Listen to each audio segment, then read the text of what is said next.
ఏడాదిగా ప్రయత్నించిన సంతానం కలగలేదా? Noah IVF లో ఉచితంగా సంప్రదించండి. Welcome to Telugu one news. నేను మహాలక్ష్మి. తెలంగాణలో త్రిముఖ పోరు, పై చేయి ఎవరిది? సార్వత్రిక ఎన్నికల్లో భాగంగా తెలంగాణలో జరగనున్న లోక్సభ ఎన్నికల్లో త్రిముఖ పోరు తప్పదని పరిశీలకులు అంటున్నారు. ఇటీవలి అసెంబ్లీ ఎన్నికల్లో ఓటమికి ముందు వరకు రాష్ట్రంలో 10 ఏళ్లు అధికారంలో ఉండి ఓ వెలుగు వెలిగిన బీఆర్ఎస్ లోక్సభ ఎన్నికల్లో ఏ మేరకు పోటీ ఇస్తుందన్న అనుమానాలు రాజకీయ వర్గాల్లో బలంగా వ్యక్తమవుతున్నాయి.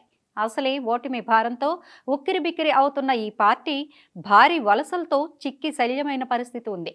గత ఏడాది చివరిలో జరిగిన తెలంగాణ అసెంబ్లీ ఎన్నికల్లో కాంగ్రెస్ పార్టీ 39% ఓట్లు సంపాదించుకోగా 10 ఏళ్ల పాటు అధికారంలో ఉన్న బీఆర్ఎస్ పార్టీ 37% ఓట్లతో ప్రతిపక్షానికే పరిమితమైంది. 2018 ఎన్నికల తర్వాత కాంగ్రెస్ తన ఓటు శాతాన్ని ఏకంగా 14% పెంచుకోగలిగింది. ఆ ఎన్నికల్లో 47% ఓట్లు సంపాదించుకున్న బీఆర్ఎస్ పార్టీ దాదాపు 10% ఓట్లు కోల్పోయింది. అయితే బీఆర్ఎస్ ఓట్లలో అత్యధిక భాగం బీజేపీ, కాంగ్రెస్లకు వెళ్ళిపోయినట్లు అర్థమవుతోంది.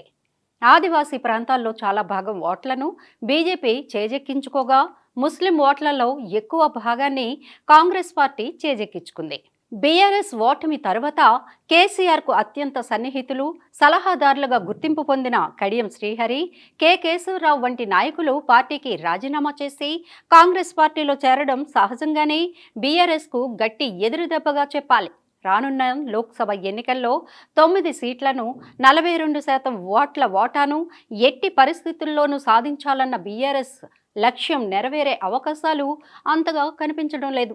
2018 ఎన్నికల్లో 7% ఓట్లు సాధించిన బీజేపీ గత శాసనసభ ఎన్నికల్లో 14% ఓట్లను సాధించింది. అంటే ఈసారి లోక్సభ ఎన్నికల్లో కాంగ్రెస్, బీఆర్ఎస్ పార్టీలకు బీజేపీ నుంచి కూడా గట్టి పోటీ ఎదురుకావడం ఖాయమని చెప్పాలి. దీన్ని బట్టే తెలంగాణలో లోక్సభ ఎన్నికల్లో త్రిముఖ పోటీ అనివార్యమని పరిశీలకులు విశ్లేషిస్తున్నారు.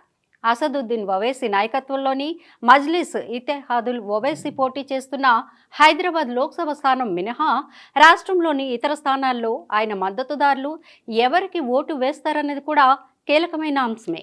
బీఆర్ఎస్ అధికారంలో ఉన్నంత కాలం ఎంఐఎం ఆ పార్టీకి మిత్రపక్షంగా వ్యవహరించింది.